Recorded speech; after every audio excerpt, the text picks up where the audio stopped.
I had this horrendous intrusive thought and I just wanted to silence my head. I purposely then walked in front of the road. I smashed the windscreen, smashed my face on the floor. I'd lost a purpose, and then it seemed like the gates of hell opened. Anytime I put anything in the bin, I would think that I have put a baby in the bin.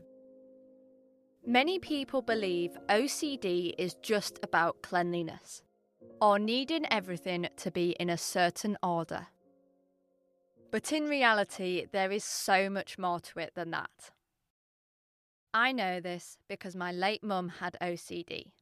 Obsessive-compulsive disorder is an anxiety-related condition where a person frequently experiences intrusive and unwelcome obsessional thoughts and carries out compulsive behaviours to prevent them from happening or momentarily stop their worries.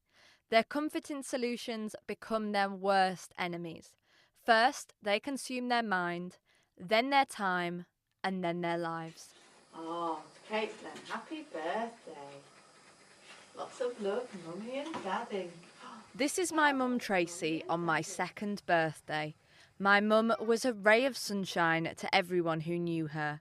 She was a well-respected intensive care unit nurse, but despite her knowledge and ability to help those with illness, she developed OCD after I was born. Kath Carter was my mum's best friend. They worked together for 20 years. She says my mum would hide her OCD at work when carrying out mouth care for patients and washing them. The main thing that people noticed more than anything was her hand washing.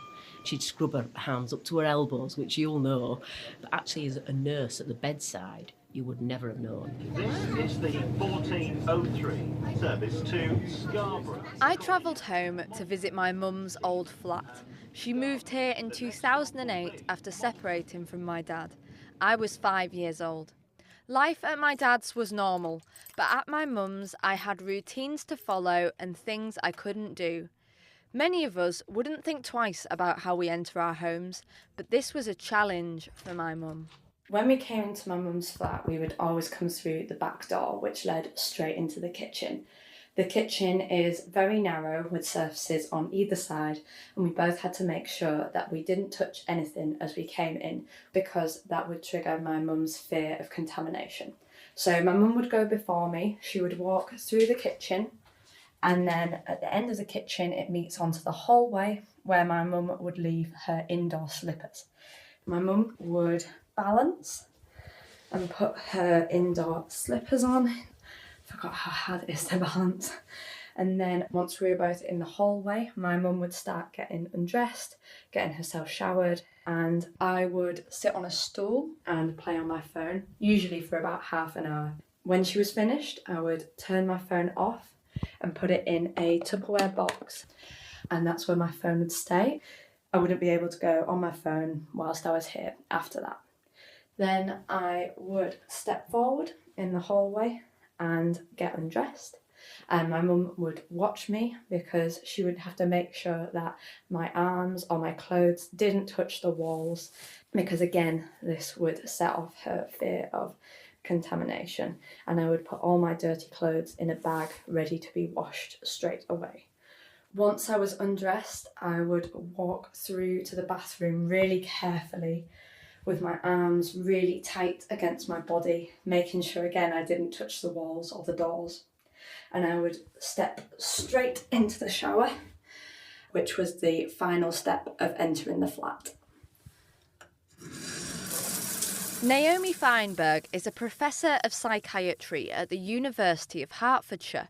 She believes that following routines makes for a rather sterile lifestyle. So it's a kind of strategy that people with OCD use to manage their OCD symptoms so that they're not constantly distressing them by telling them they haven't done it properly, that might have happened if they do things in a kind of spontaneous, flexible way. My mum unexpectedly passed away in 2018 from a bacterial infection.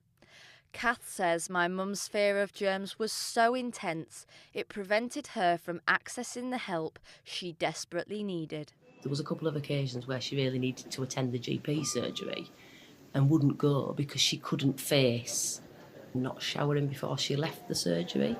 And a couple of people had said, well, just go. It wasn't just as easy as all that. My mum battled her OCD for 16 years, but never beat it.